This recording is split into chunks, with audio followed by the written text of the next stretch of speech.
Um, So this is the first question, Newton's first law of motion. So that's what I was yes, asking you about. yes. So the first law is that if a body is at rest or moving at a constant speed in a straight line, it always remains constant. Yeah, so basically, a better way to say this is like a body in a state of motion, in a constant state of motion that can be either rest or it can be constant velocity. It will stay in that state of motion unless a resultant force is applied on it. Okay, so a resultant force. So if you remember, Right. resultant force is a specific term that we use. Okay, so resultant force is the sum of all the forces that are acting on the object. If the sum Mm. of all the forces that are acting on the object is non-zero, it is like 1, 2, 3, 4, minus 1, minus 2, then it means the object will accelerate in some direction. Okay, so simply in simple words, you can basically just say that an object won't accelerate unless you apply a force on it, unless you apply a resultant force on it. That's in simple words, a simple way to say basically Newton's first law. Now the second, And let's look at and this question. wait, wait. A And box, in the recording, you said in the what, sorry? recording you said that in yesterday's recording you said you basically need a resultant force to move an object. Yeah, what are you saying, sorry? In yesterday's recording, you said you basically need a resultant force to move an object. You don't need a resultant force to move an object, you need a resultant force to accelerate an object. I'm sorry if I said that.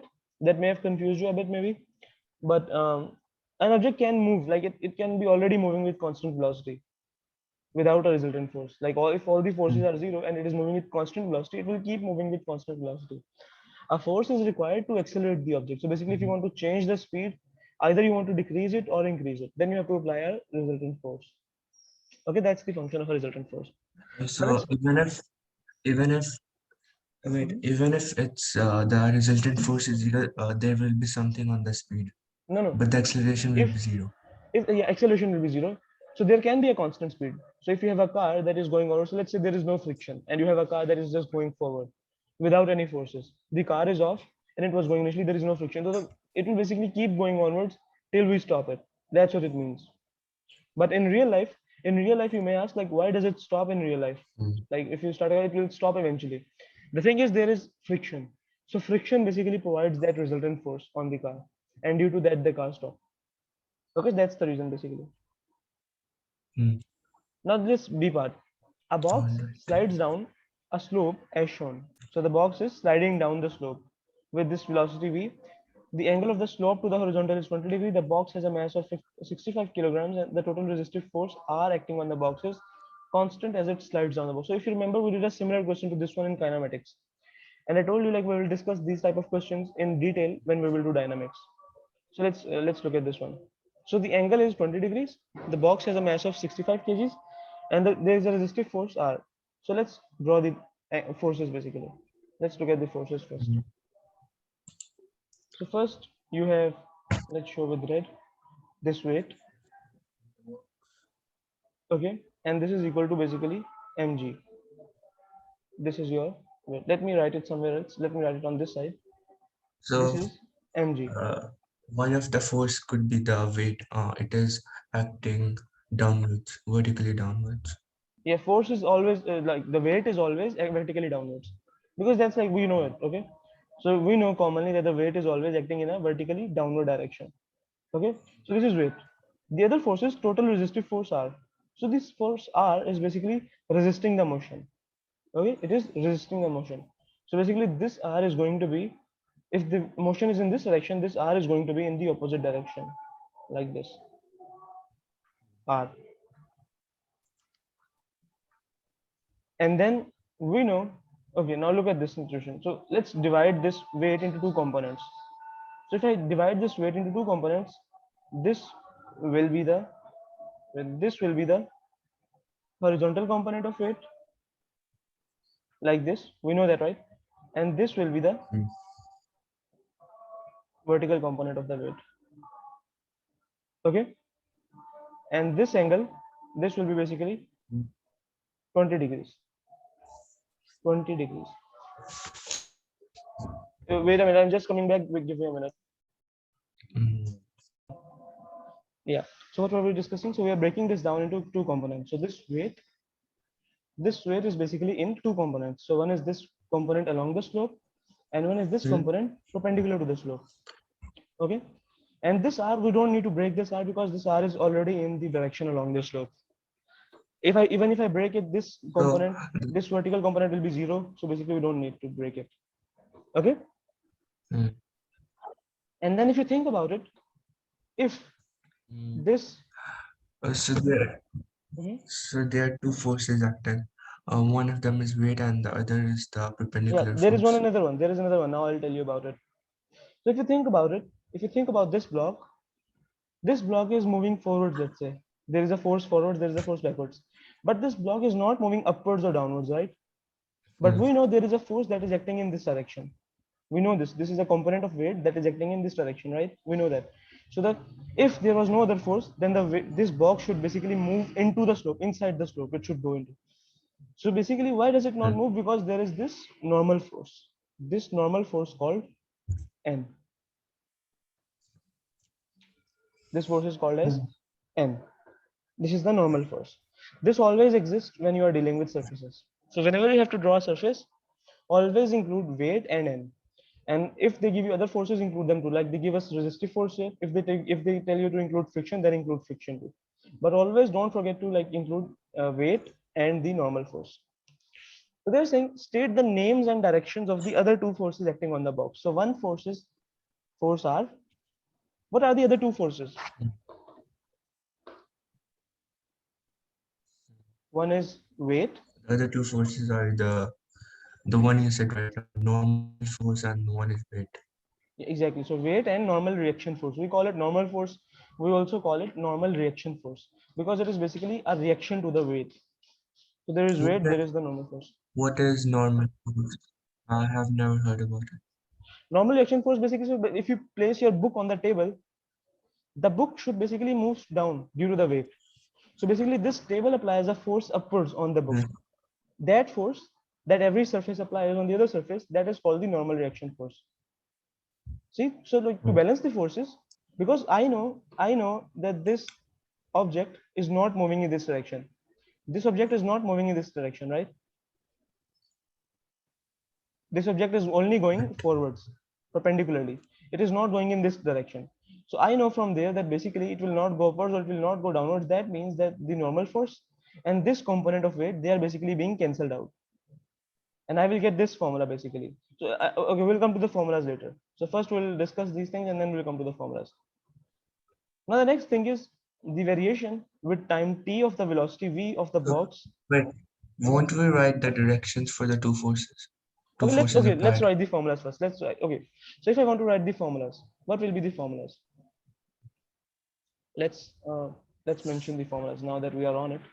So I know basically that this object is moving Your forward. voice is breaking. What? My voice is breaking.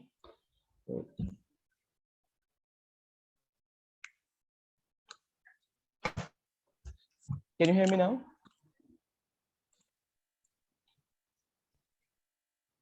Can you hear me now?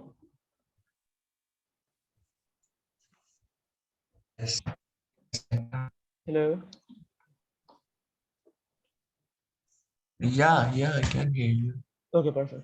So what I was saying is, so basically we know that this box is not moving in this direction, right? It is not moving perpendicular to the slope. It is only moving along the slope. So basically I know that the sum of this force and this force, this one, this is 0. Because if it was not 0, then the object would basically move either into the slope, like over here. It will basically move into the slope, or it will move upwards like this. It is not moving in either of those ways. So I know that basically N, this normal reaction force, plus mg cosine of 20 is basically equal to 0. I know that, okay? Now, how do I know this? Because Cosine G to the- how do I know this? How do I know like it is 0?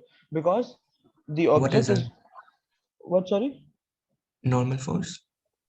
N, yeah, N is the normal force. What is a normal force? Yes, N is the normal force. we always use N to denote the normal force, Oh. always.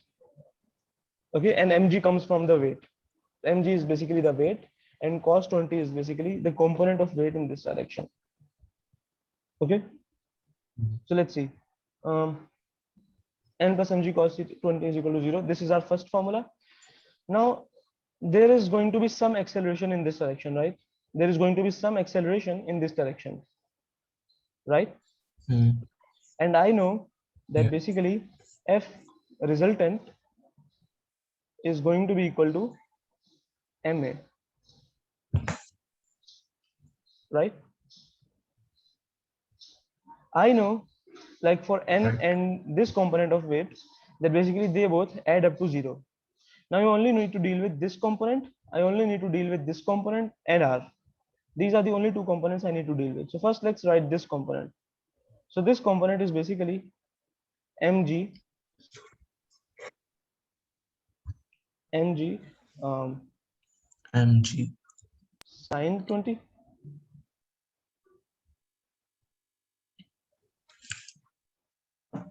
and the other one r is in opposite direction, right? So r is in opposite direction, so this will be minus r is equal to ma. Ma is the Mm. okay. Let me also put a minus here because n is Ma also in the is negative the direction. mass into acceleration. Okay, so these are our two equations. So this is my first equation, okay, and this is my second equation. These are my two equations, and we can basically use these to find several things. So we have the mass, we have the value of g. What we need to find is we need to find r, and we need to find a if they tell us. So let's see. Let's move down first. Let's look at what they want to us. So they're given this graph. This is the variation with time t of velocity v of the box. So as time is increasing, the velocity is increasing, and we can see it is acceleration, constant acceleration. Okay, so it is not, the graph is not Mm. like this. The graph is not like this, but it is a straight line. Okay, that means that it is constant acceleration that we are dealing with. So we Mm. can apply our formulas. Now what they're saying is use data from figure 3.2 to show that the acceleration of the box is 2.6. So simply I can use this formula. I can simply just take the slope of this line because I know that the slope of the speed time graph is the acceleration. Okay, I can find the slope of this line. And the simplest way to find the slope of this line is to take 2 points. So let's say this is my first point, and let's say this is my second point. 2.7. So let's say this point is 2, comma Comma. 2 6, comma with and this point is 5.8. this looks like 0.5, I think, but let's see. 1, 2, 3, 4, 5, 6, 7, 8, 9. 9 blocks. Okay, so let's, this is almost like 0.45 almost, it seems, comma 2. So these are my 2 points. Why your screen is glitching? Glitching? What's happening? I cannot, Mm. from my end Like it's working fine. the moment I hear you, the next moment it starts to lag. My audio or my screen?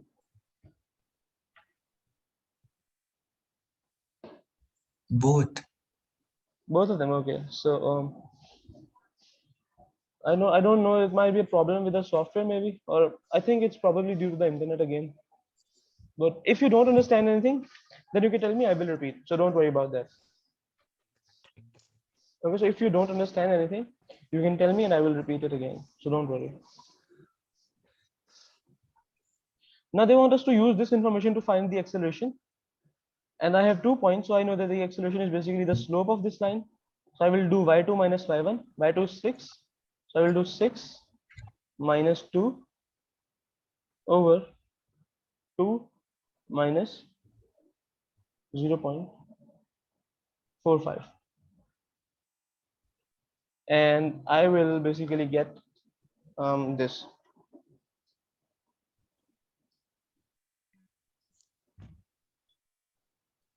Yeah, so I'm getting 2.58,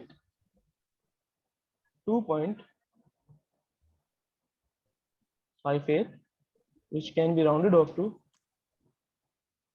2.6 2.6 meter per second square. Now they want us to find the resultant force on the box. Now they want us to find the resultant force on the box. So let me show you the equations again. I know that these equations basically add up to 0, so they won't be counted in the resultant force.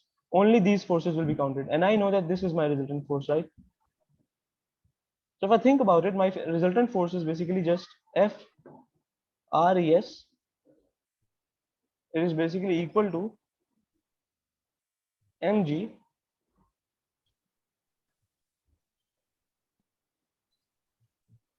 sine 20 minus r. Okay. And do we know r? Do we know r? We don't know r. So first we will find out r. How can we find r? Let's see. Um,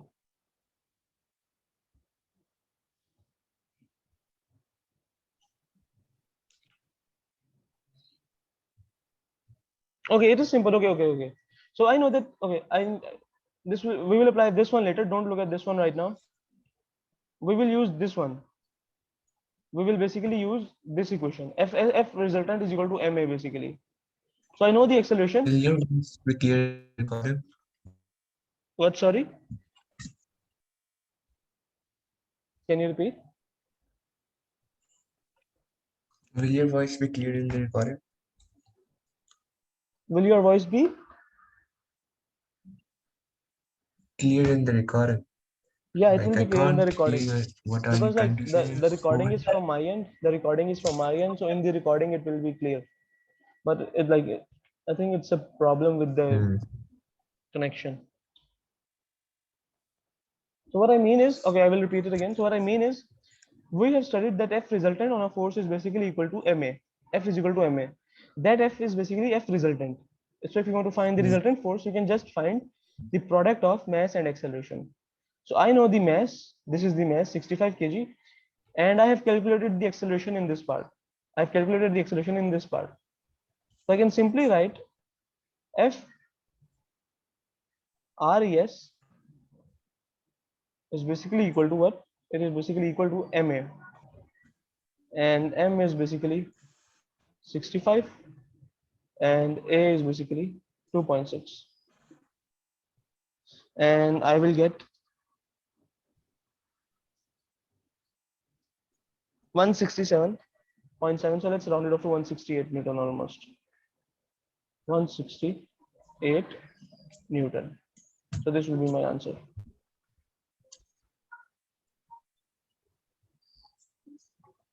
Okay, now look at the next question. They want us to find r. They want us to find the resistive force r. So I know that this resultant force is basically derived from this equation, right? This resultant force is derived Hmm.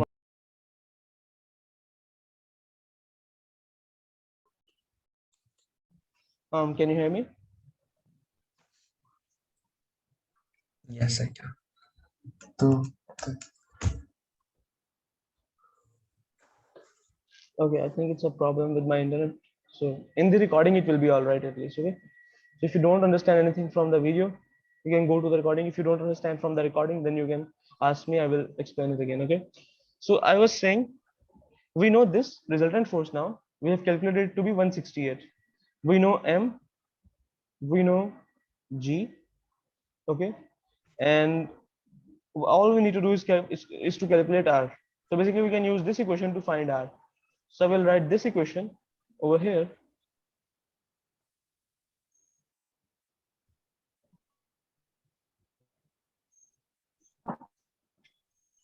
So let me see it again.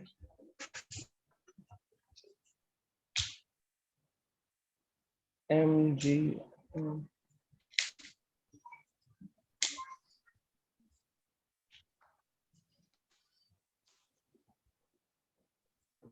Okay, so this is my equation. So I know from the previous part that resultant force is 168. So I will put it 168. M is 65 This kg. is They have given us in the question. So 65. G is 10. gravity is 9 point or 9.8 to be exact. Sine 20 minus R. So we can find R from here. So this will come out to be 650 multiplied by sine 20 minus 168. Yeah, so I'm getting R is equal to what? 54.31. 54.3 Newton, let's say. So my R will be 54.3 Newton. So this will be my answer for R. So let's say they ask you to find the normal force. So what if they ask you to find the normal force? They have not asked you, but what if they do? Let's say there is another part here. So let me write it over here. And they ask you, this is let's say part 4. Determine the normal force N. Let's say this is another part. So how will you do this one? So for Hmm. this one, you will use this equation. So let me show it with blue. We will use this equation. So I know that Hmm. minus N plus mg But the resultant is coming out to be 49. resultant is coming out to be 49. Yeah. Wait, let me check again. My calculator is in 65 into 10. Oh, Okay, okay, so I was putting 10. Okay, I think we made an error in rounded off into sine of and 20. the resultant force is resultant force is 169 instead of 168. Yeah, so basically that's you have rounded it off. You basically what you did was, okay, I will tell you what you did. Why our answers are a bit different, because when you put this like 2.6, what I did was I put the exact answer. I put this value. I used this Hmm. value, that's why I got 168. You used 2.6, you rounded it off, that's why you got. Okay, so I will rewrite this one. So this is coming out to be 49.9, right? 49.9. Hmm. So this is basically 49 And just point 49. Yeah, 49. 49 point, or we can say 50. It will be rounded off to 50 if we want. Okay. So now for the normal force. So let's say if they No, ask you about the normal force. In that case, just 49. you are getting like just exactly 49.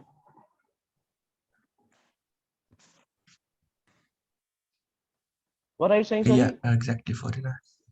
Exactly 49. I don't think that, I think you're putting some wrong value then. 65 into 9.8 into sine of Yeah. Mm. 65 into 9.8 into 20 minus 168. But then the resultant force is What, sorry? but then the resultant force is 169, not 160. Oh, yeah, yeah, yeah. Okay, okay, okay, okay. If I do it with 168, I'm saying that yeah, okay, I've got your no, point. I've got your for the point. second question, I've got your point. So the thing is, if you use 169, 65 then your answer will be different, times obviously. 2.6 you get. Okay. So if you use 169, then your answer will be different, obviously. I'm using 168, okay, Hmm. because that's what I got in the first part. So I think they will accept it. They usually, what they do is they give you a range of answers that they accept. They don't say like we want exactly 168, because they know the answer is coming out in points. So they give you a range for it. So they tell you, okay, we Hmm. will accept from 167 to 169, let's say. Okay, and so on for the next parts. So there will be a given range. Got Yeah, it. they will usually in marking schemes, there is a range of answers in these type of questions. So let's look at this last one. I know from here that n is basically equal to mg Hmm. sine 20.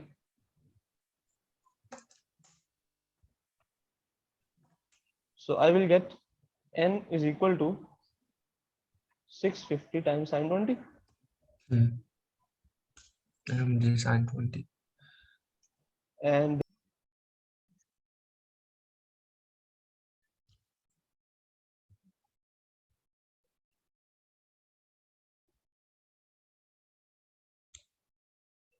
Okay, I made an error. This is okay. This is mg cos 20. In this equation, this is mg cos 20. This is not sin 20. Okay, this is not sin 20. So when I will write my Okay. equation below, when I will write my equation below, I will write, I will replace all of these with cos, because in my initial equation it is cos. Hmm. And my answer will be basically 610.8. Now if you think about it, this makes sense. This basically tells you, this equation basically tells you that the box basically is being applied on by an equal force upwards and an equal force downwards. So if you have a box over here, so they are saying this force is basically equal to this force. So that's why the block is not moving in either in the direction of either of these forces. The box is only moving forwards or backwards, right? So it will not move upward or downward because the forces are balanced. They will basically cancel out each other. Okay, so they both will cancel each other out because they are equal, and only the only forces that we will talk about in the resultant force will be the horizontal forces, not the vertical ones. Okay.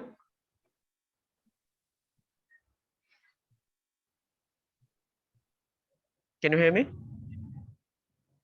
Yeah. Okay. So next one, define acceleration. Acceleration is the change in velocity. Not change in velocity, you say rate of change of velocity. Okay, rate. Why do you include rate? Because there is also time in there. So the equation is Ah, delta v over delta t. The equation is not delta v. If the equation was delta v, then you would say okay, change in velocity. But since the equation is delta v by delta t, then you say rate of change of velocity. Okay, like how hmm. fast velocity is changing in simple words. Then again, Newton's first law of motion, we know how to do that, so we will. So like this says basically, like for an acceleration you need a resultant force. To produce an acceleration you need a resultant force. That's the most simplest way of saying it. Now this is a graph question again. The variation with time t of vertical speed v of a parachutist falling from an aircraft is shown in figure 1.1. So this is the parachutist that was falling. His speed is increasing until it becomes constant. Okay, and then basically the velocity drops when he opens his parachute. So c is the point at which he opens his parachute, and his velocity basically drops down to this value. Okay, now let me explain this to you, like what's happening. So from point a to b, from a to b, what happens is basically, um, at a wait, at a basically he dropped from there. At b he achieved its terminal velocity. I will explain terminal velocity. I will explain what terminal velocity means. At C opens, Terminal velocity is achieved. Oh, yeah, I know. at E terminal velocity again.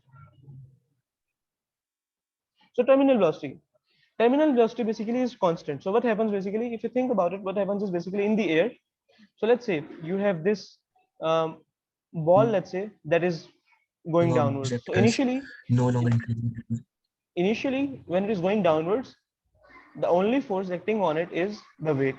The only force acting on it is the weight. Okay, but the thing is, as the velocity of this ball increases, as the speed of this ball increases, more air particles collide with it. Okay, more air particles collide with it basically, and due to that, Hmm. this terminal velocity, this air resistance start to form. Air resistance starts to form, and eventually it keeps increasing.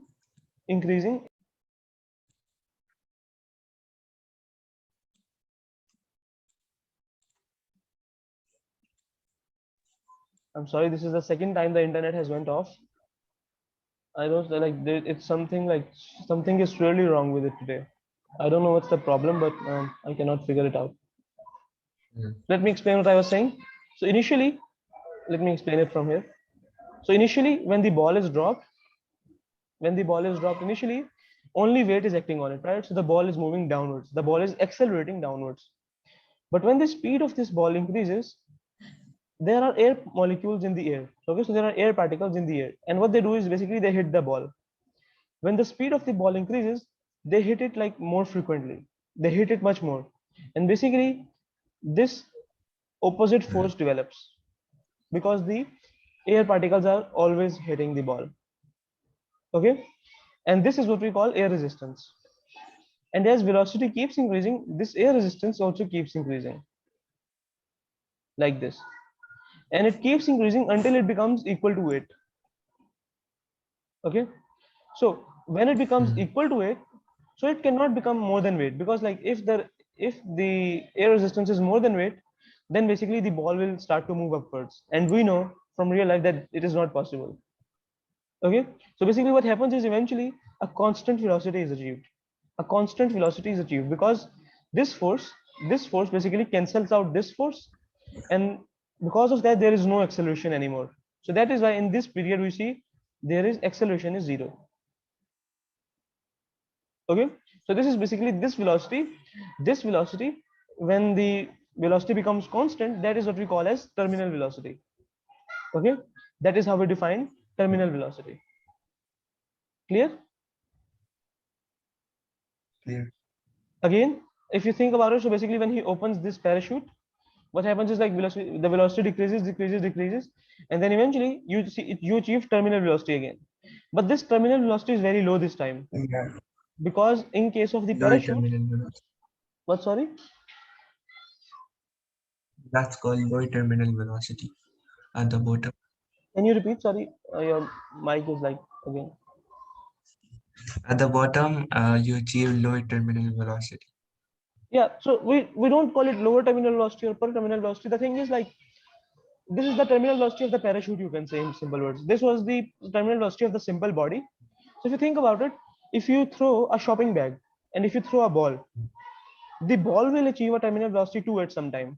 But if you think about it, the shopping bag Mm. basically achieves its terminal velocity much more faster, right?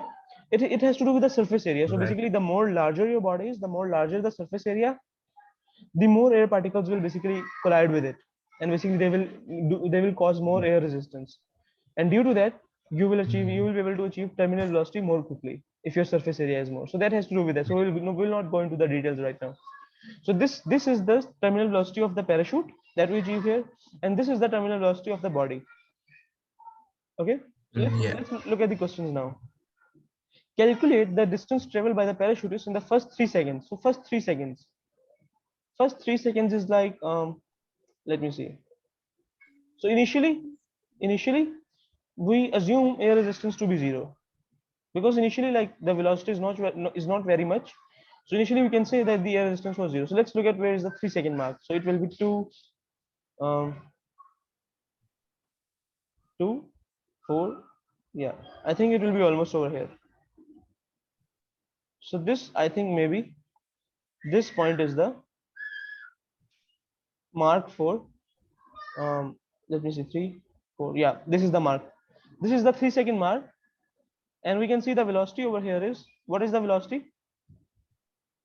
The velocity is, let me write it, 24. Wait a minute. The velocity is 24.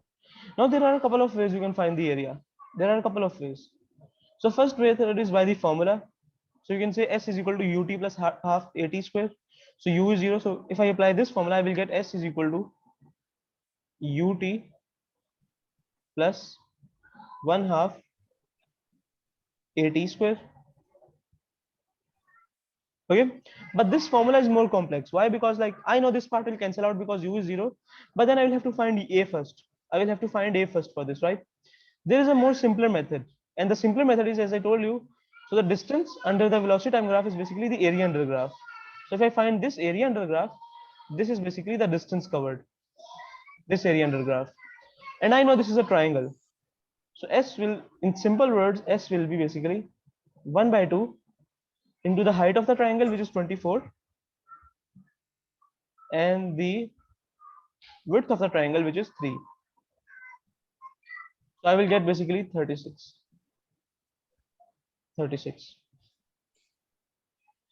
If you apply this method, if you go for this method, for that you will have to find acceleration first. You will have to find the slope, and from there you will find the acceleration, and then you will apply this formula. But eventually you will get the same answer. I can assure you of that. So if you find the acceleration and then do this method, even then you will get the same method. Okay. Now they're asking, explain the variation of the resultant force acting on the parachutist from t is equal to 0 to t is equal to 15 seconds. So from t is equal to 0 to t is equal to 15.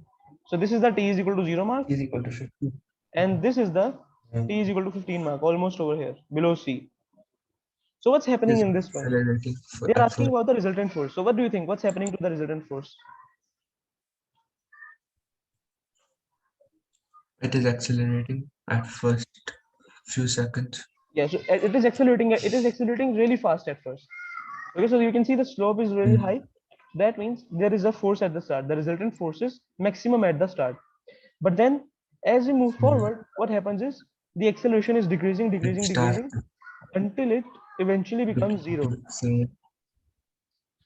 Okay. but at point B to C, it is constant. Yeah, I will Usually tell the you about it. So constant I'll come speed. to that. I'll come to that. So basically, it eventually becomes zero. Resultant force eventually becomes zero, and then it stays for on the resultant force stays on zero for some time from B to C. And in that time, when the resultant force is zero, the acceleration is zero, and that's why we see a constant speed on the graph. So that's why we see a straight horizontal line on the graph from B to C, because the resultant force is zero at that time. Okay. So so Yeah. the resultant force is zero. That's what we have established. And yeah, so why is the resultant force decreasing? If I ask you, why is the resultant force decreasing? The reason for that is, so initially there was only weight, but now there is this air resistance that is increasing slowly. So as this air resistance increases, this basically cancels out some of the weight. This air resistance, because it is in opposite direction, it cancels out the weight, and in the end you get a lower like your final value, your final sum keeps decreasing. Your resultant value keeps decreasing with time. So, so when the weight of the parachutist and the air resistance are equal, they both cancel Yep, each other exactly, out. exactly. They both cancel each other out, and that is when we achieve terminal velocity. And to go there, at this portion, in this portion, what is happening? Air resistance is increasing, so that's why it is being cancelled out slowly. Okay, so basically, air Mm. resistance take time to form because the velocity is increasing slowly. I hope this makes sense. Okay, and at this point from B to C, it will remain constant. So now you can, in this way, you can explain the change. So if I want to write a simple answer, I will write at t is equal to 0, the resultant force is maximum. But as the velocity of the body increases, as the velocity of the body increases, air resistance increases, and as air Yeah. resistance decreases, it cancels out the weight, and due to that, the resultant force decreases. Eventually, resultant force decreases so much that it goes to zero, and at that point, we have zero acceleration. And this is the point between point B and C when we have a constant terminal velocity. Okay, in summary, you can just basically say this, and this will be the answer to this one. Now they're saying, describe the changes to the frictional force on the parachute at t is equal to 15, point C. So at point C, what will happen? What will happen basically at point C? If you think about it, Mm. the velocity is decreasing now, right? The velocity is decreasing. That means, just think about it, just at the moment when parachutist opened his parachute, what happened was air resistance was still at a high value, right?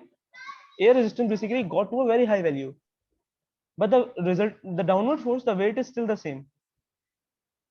So basically, this parachute accelerated upwards. The acceleration was upwards. That's why the slope is negative. Okay, because the acceleration basically got more than um, the acceleration basically got more than the weight. When the acceleration is more than the weight, the net result is basically in this direction. The net result is in this direction, and for that reason, the velocity is decreasing after C. So if you have to write this over here, you will say at point C, when the parachute is open, air resistance becomes greater than the weight. Okay, air resistance becomes greater than the weight, and due to that reason, the resultant force is upwards. As the resultant force is upwards, okay, so the net force will be upwards, and the net acceleration of the ball of the parachutist will be upwards. That's how you can say, like, this is how it will change. Now the next thing is between t is equal to 15 and t is equal to 22. So after he has opened his parachute, now from t is equal to 15 to t is equal to 22, between this point and this point, what's happening? So we know that in this position, air resistance is much more than the weight, right? But the thing is, the velocity is decreasing now. The velocity is decreasing now. As the velocity is decreasing, the acceleration will basically decrease too, and it will decrease again until it is equal to the weight again. So you will see basically that at this point it will become equal to the weight again, and we will say that terminal velocity has been achieved again.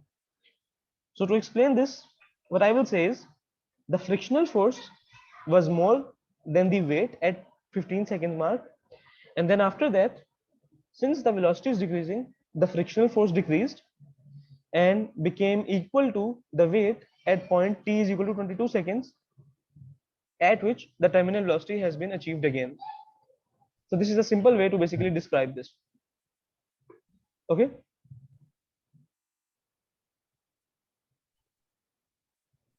Right. Now let's do this last part. So mass of the parachutist is 95 kg. So this is the mass of the parachutist. So whenever they give you the mass, you have to understand that they are going to ask you to something about F is equal to ma or something related to that. So you have to think about it. Okay. So let's look at this one. Calculate for the parachutist between t is equal to 15 and t is equal to 17. So what are these points? So let's look at these points. They want us to find the acceleration. Between t is equal to 15 and t is equal to 17. So let's look at these points. So this is t is equal to 15, point C, and point t is equal to 17 is basically over here.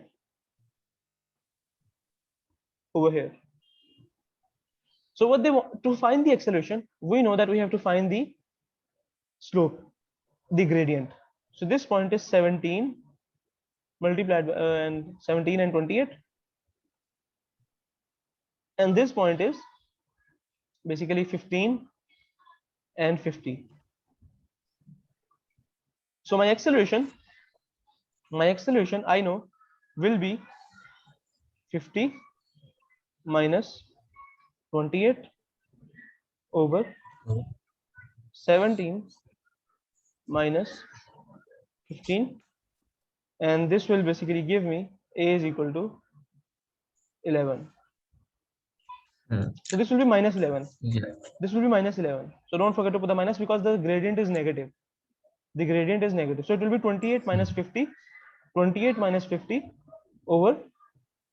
Okay, so I think I should put it like this. So 15 minus 17, because 50 is at 15 and this should be 17. It should be like this. So if the acceleration is minus 11 and the mass is 95, we will multiply them and you make it correct. So if you think about it, what does negative acceleration mean? Negative acceleration basically means it is in the opposite direction to the motion.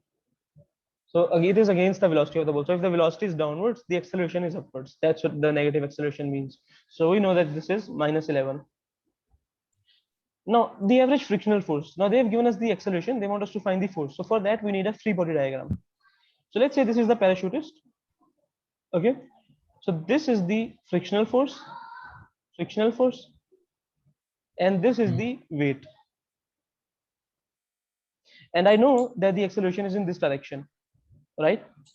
So I can simply just say that the frictional force minus weight is basically equal to ma, is equal to the resultant force ma. Ma is the resultant force. So what is the frictional force? I need to find that. F is the frictional force. Okay, F is not the force, F is the frictional force. Let me just put FF over here, FF. So you know it is the frictional force. Minus W. What is W? So we know the mass of the parachutist. Mass is 95 kg. So they given us the weight of the parachute. Okay, so this mass is, they have not given us the weight of the parachute, so we will say that this is the total mass. So 95 kg is the total mass, so I will say minus 95 multiplied by 9.8. This is basically equal to 95 multiplied with minus 11. Okay, and when I make this calculation,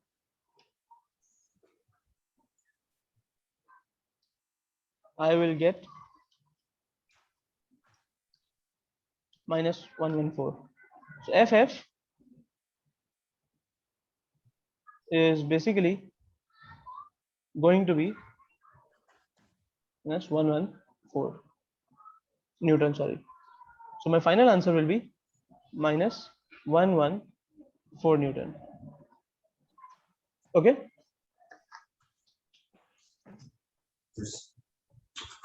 So let me give you a recap. What I did. First thing I did, I drew this like free body diagram. I knew the acceleration is in this direction because there is a negative sign with it, so I know it is accelerating upwards. Okay, and so I know that this, the formula for acceleration is like this: F, the net force, is equal to mass times acceleration. And I wrote down this formula for resultant acceleration, which was Ff minus W, and this is equal to ma. I plugged in the values for these, and then that's how I got my final answer for FF, which is minus 114 Newton, which basically means that it is 114 Newton, but in the upwards direction. That's what it means. This minus sign with the 114 tells you that this force is basically in the upwards direction. Okay, clear? But the acceleration in the marking scheme is given minus 15. Minus? Minus 15. I cannot hear you clearly. The acceleration is marking scheme is given as It's coming out to be minus 15.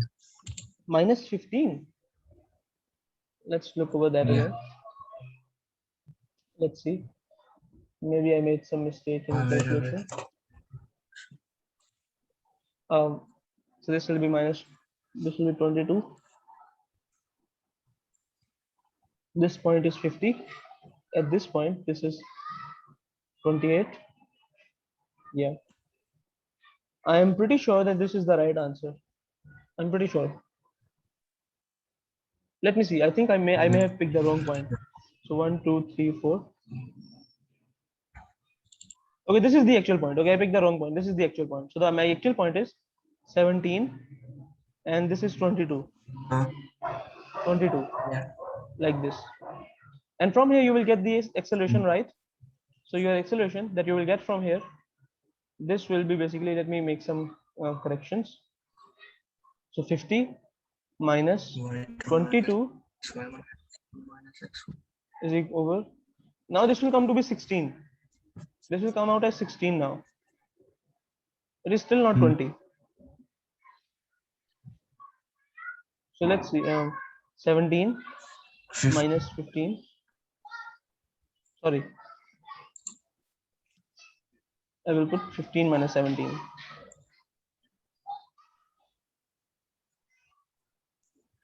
So this will give me I send you 16. the picture of. Oh, you are sending me the picture? Okay, let me see. Send me. Done. I have not received it yet.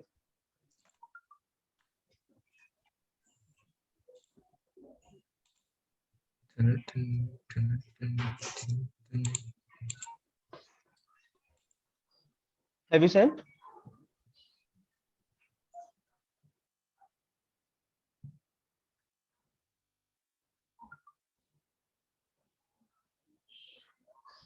Have you sent the picture? Yeah, I have.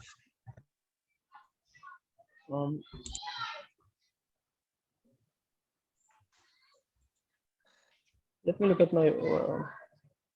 I may have mistook some value. This is 50.